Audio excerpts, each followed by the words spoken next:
ThinkTech Hawaii. Civil engagement lives here.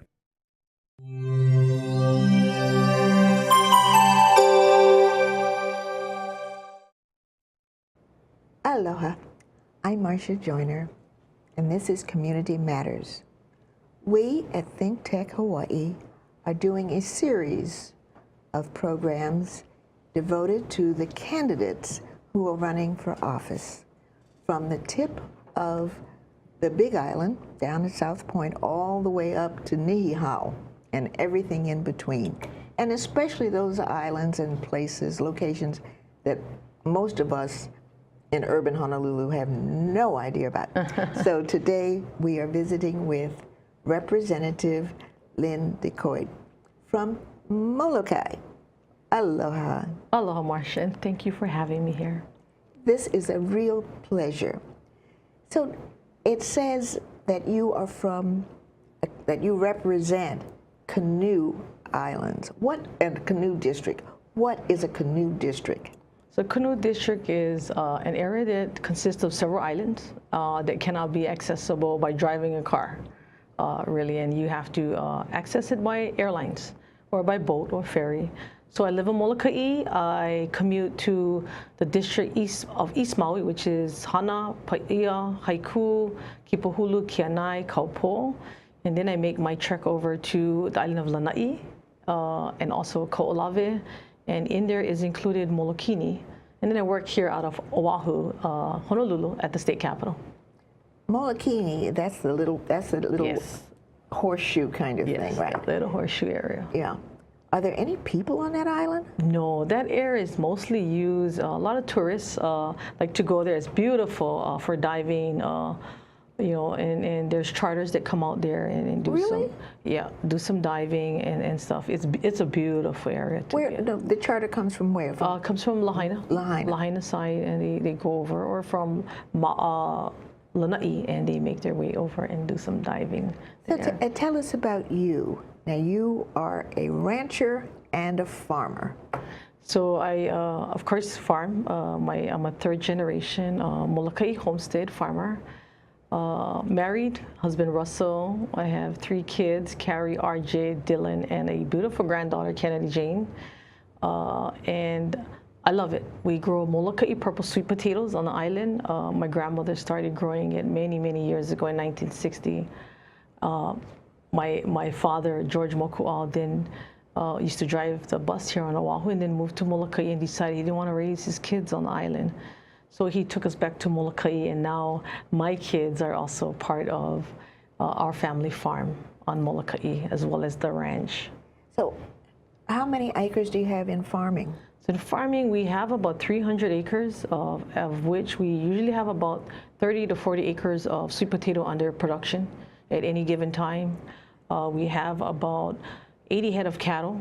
On the ranch side, we probably have about, I would say, maybe 400 acres of ranch lands. At one time, we had about 300 breeding head of cattle, and we had scaled down. That's a lot of work. And, yeah, but it's fun. Oh, okay. It's fun, and it allowed me to live on Molokai and then spend a lot of time with my family, work at my family, and really be able to enjoy our fruits of labor.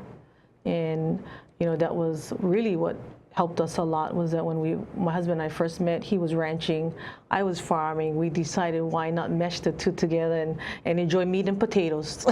So that was really good. I like beef, he likes potatoes, so I said we had the best of both worlds. Yeah. So now, your grandmother, that's interesting that it was a woman that started this farming. That must have been difficult. It was very difficult. My grandmother, Becky Mokuau, very hardworking lady, and I think I kind of took after her, even the kolohe side of her. She farmed without water. She carried water to her crops, and actually had lobbied the legislature when Spark Matsunaga was there, who provided funding to help us build and have the Molokai irrigation system and allow it to irrigate a lot of the homestead land. In fact, all of homestead lands were then irrigated through the state as well as the federal government on a trade-off of land for funding of the system and deliverance of the water for our homesteaders today, and others that have had the opportunity in the ag park to also grow that was non-Hawaiians. So you can you have Hawaiians and non-Hawaiians growing with farmland. Yes, we do. Great. Is that the major industry on Molokai? Ag has always been the major industry along with the cattle, which at that time was Molokai Ranch. And to today, I'm happy to say that Molokai Ranch is still having cattle being grazed on its land. And, you know, you gotta love it because we don't have the high buildings. You know, when I moved down to Oahu to work at the legislature, I would have to get my office manager to tell me where I was going because I'm like, okay, I can't see a mountain. There's a building. Is that the Bank of Hawaii building? You know, so I'd be like lost, you know, and it's really different, you know, down here. So I'm grateful that being at the legislature allows me to express myself and carry the message of who we are as farmers and ranchers. Being that I'm the only farmer and rancher that is actually a lawmaker, that actually is making money at it as a full-time job with the family business.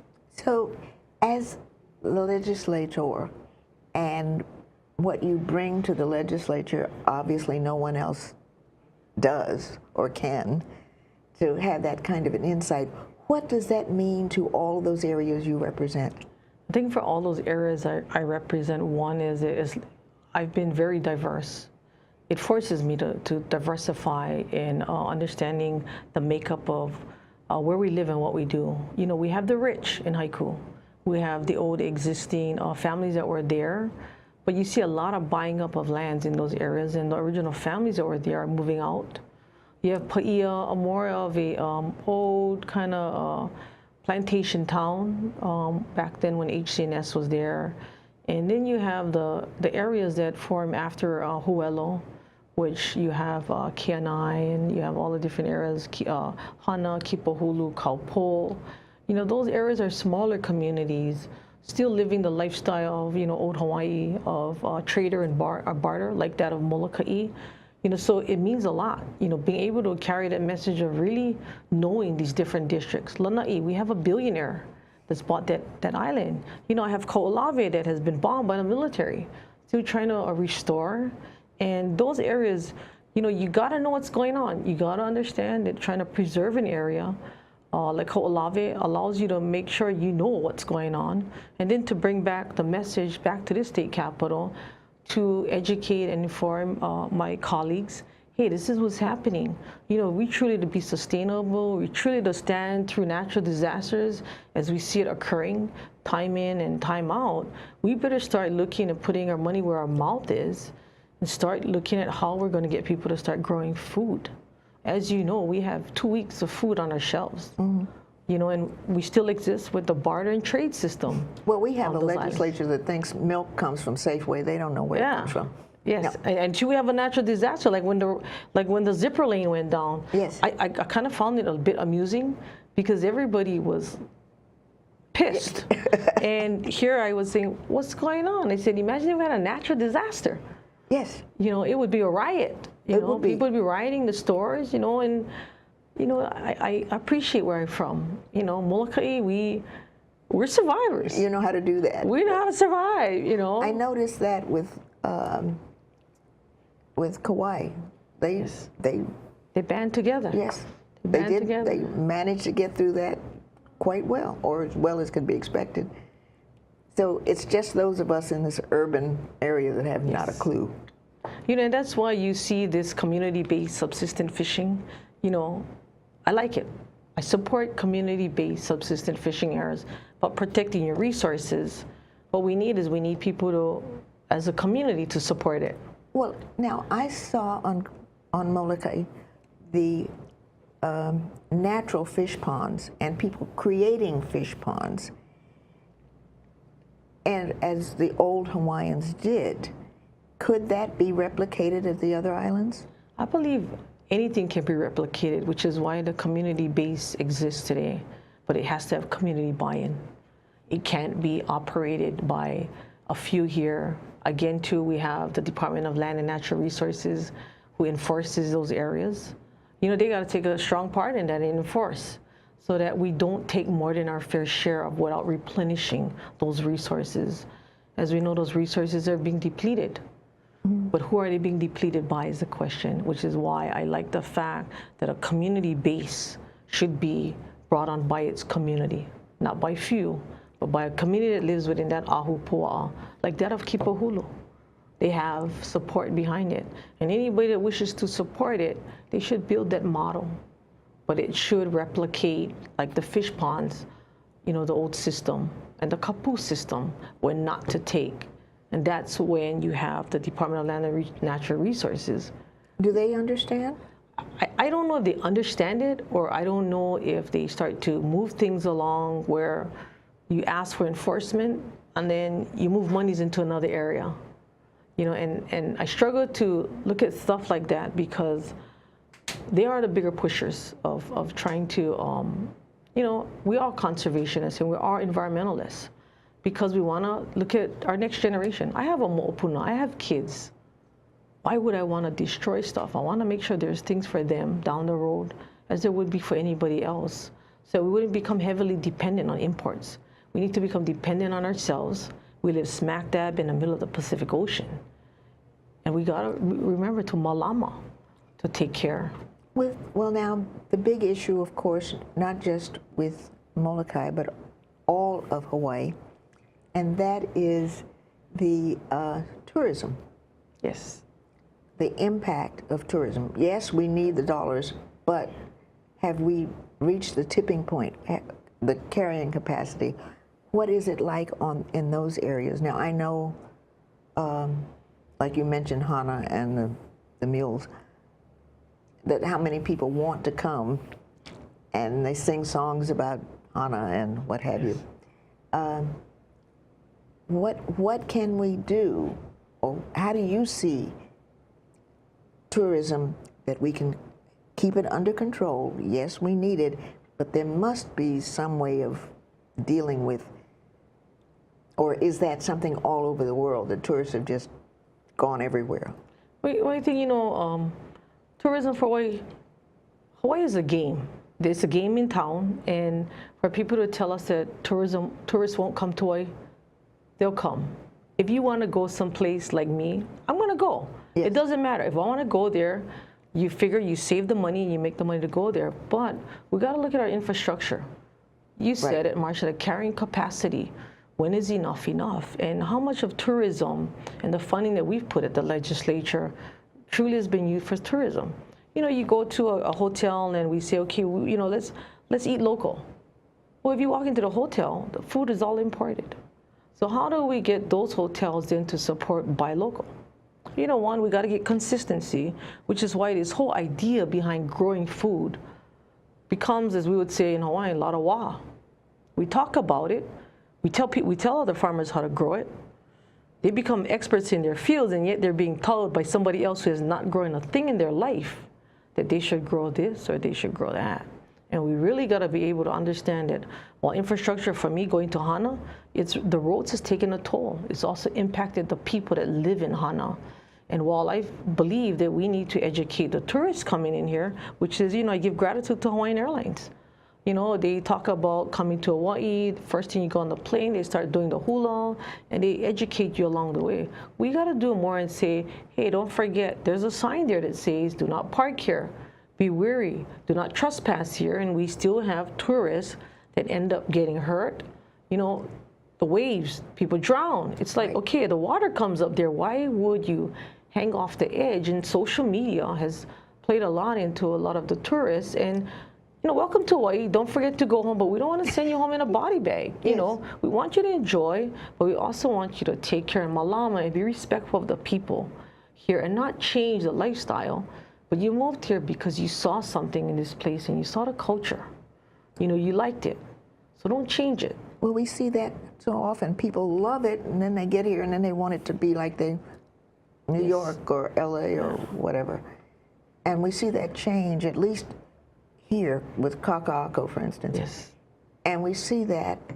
So we want, that's why I'm asking you about Molokai. How do you preserve that? How do you keep that? Even I hear people now talk about going to Lanai. I never heard people going to Lanai before. Mostly the rich and famous, Marsha. Yes. You know, it's come to the point where you have a hotel there that, you know, rooms are $800 a night. Oh my. Rent-a-cars run you about 120, 130 a day if you're lucky. You know, so it's a really high end. You have a billionaire that bought Lanai. You know, you have people that want it to remain the way it was, and you don't blame them.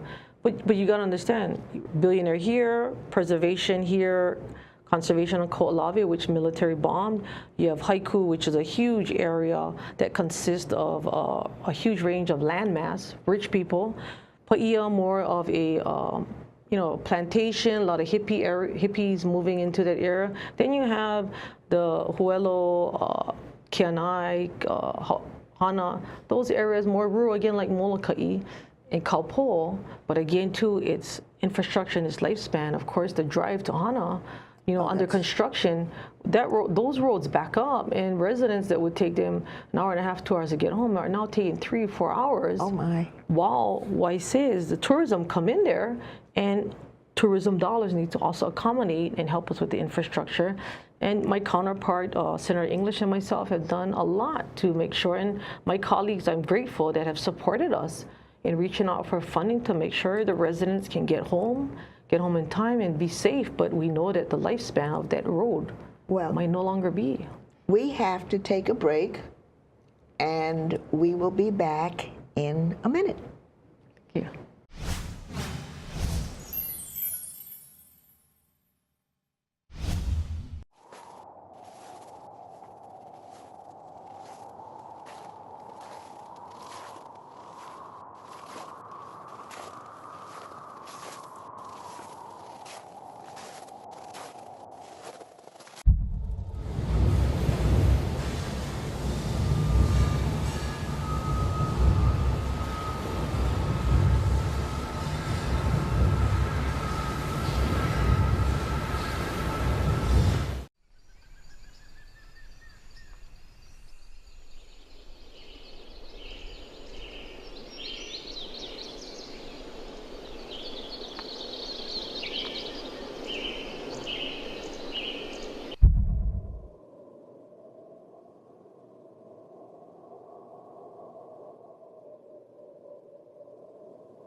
Aloha, I'm Marsha Joyner, and this is Community Matters. And ThinkTech Hawaii is devoting time to meet the candidates from all over the state who are running for election. And so today we are talking to my dear friend, and those of you that know me, I only talk to dear friends. She is Representative Lynn DeCoite from Molokai, and all of the little islands in between. Thank you. And what you call a canoe district. I love that. I guess originally that was the only way you got there, was by canoe. Well, and that's a problem I have, is that, you know, just trying to get to those areas forces me to go by plane or boat, or the only thing I'm missing in the canoe district is really the canoe. A canoe, yes. The canoe. The challenges that I have is that the state provides me with the same amount of legislature funds as every other candidate from the neighbor islands, and yet forces me to go to all of the islands, which is why when I have issues, and you know, I'm so grateful to my office manager, Rebecca. You know, she handles a lot of stuff. While I tell my constituents, if I can handle it over a phone call, you know, I'll try and do it. And if I can be there and it allows me to, I'll be there. You know, and that's the problem with this position, is that you can't drive. No. You know, while people go home, we don't. Yeah. And you know, it's really, we sacrifice our families. You know, we sacrifice our families for public service. I'm grateful. I have a really supportive family. You know, my husband has been really great. My kids, you know, very involved. So I'm proud. It's an honor to represent District 13.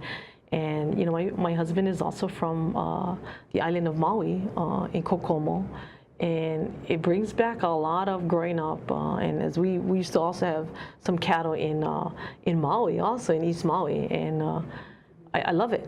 I love it that, you know, when I've been going back. And now, are your children Paniolas also? No, my kids are tech savvy. I have a hard time at some time getting them out, but you know, they understand what we do. They've always been a part of our farm. They know everything about our farm. Are they farmers? My older boy has taken to farming. My younger son, Dylan, is more on the ranching side.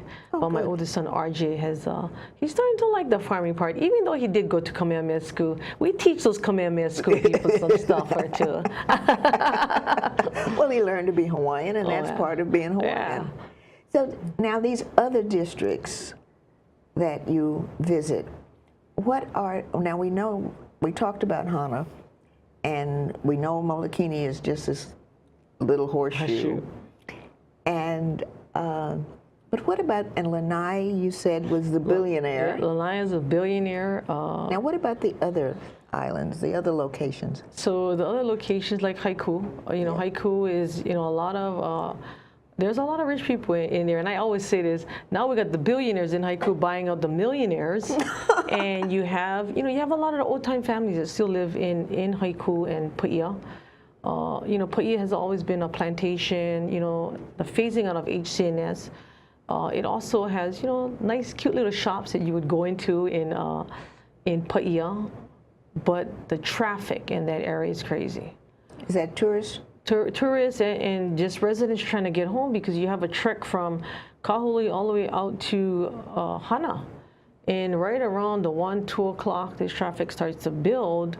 You know, we're looking at this bypass, this Paia bypass. And it's been talked and talked about. We finally have some funding put behind it, some state and federal funding. We also have a bill that was moved. Thank you, Representative Yamashita, you know, the Maui delegation, as well as Senator Lorraine Inoue and our other colleagues, you know, put in a bill for rent-a-car fees to be hit with $2 on a car per day. Of course, it's on tourists. Why not? They travel the roads. They travel the roads, you know. They can pay for a $12 hot dog at Grand Wailea. Why not pay another $2? But this bill does not hit the residents, you know, which is a good thing. So those areas, you know, like I said, Paia, more of a hippie kind of town. You have a lot of changing of the, you know, Native Hawaiians that, you know, changed in more to a, you know, white. You have your Portuguese that still live in there, your Filipinos down in the Paia area. But everybody's, you know, just welcoming. But now, Kaupo. Kaupo. That's right in the shade of Haleakala. Well, Kaupo is more on, or is that? It's faced more towards the eastern side. It's faced towards the Big Island, kind of kitty-cornered. It's very isolated, and in that area is also inclusive with Kahikinoi. Yeah. Kahikinoi is not my district, but they butt up to Kahikinoi. Smaller area. You still have some old-time families that still are in Kaupo, and very remote. You know, if there's an issue that's going on, for us to get the police out there, that was my next question. It's tough. It's tough to get, you know, the police in that area. And then at one point we had the 911 calls would go to the Big Island when you call into 911 to relay it back. And same thing with Kalaupapa. They had 911 issues, that would shoot over to Maui and then shoot back to Kalaupapa. Really? And then we had crazy issues because service is tough. Well, what about, speaking of services, rural health? You know, just the thought of an ambulance going to Hana is just mind-blowing. So I talk a lot with Cheryl Vasconcelos at the Hana Health. You know, she can only do so much. It's a clinic, really. But she's done a lot. She's, you know, Ledge has supported her. She's gone after federal grants. She has also a vegetable stand there that they grow all their own food. Well, they do a lot of healthy stuff. Yes, but what is it that the state is not taking care of health issues in all of these? A lot of it is funding, and that's why I'd like to see, you know, maybe even Maui Mimara working out with Hana Health on providing funding so that a lot of the people at Hana don't have to drive all the way to Kahoolawe, Wailuku, to go to the hospital. If we can help share some of that funding so that instead of these people having to come out and see their regular doctors, why not do it? You know, they provide a lot, but they can only take in so many, and that clinic can right now just take care of the people in there. But when you got the tourists coming in there, and she had an outbreak about 3 years ago.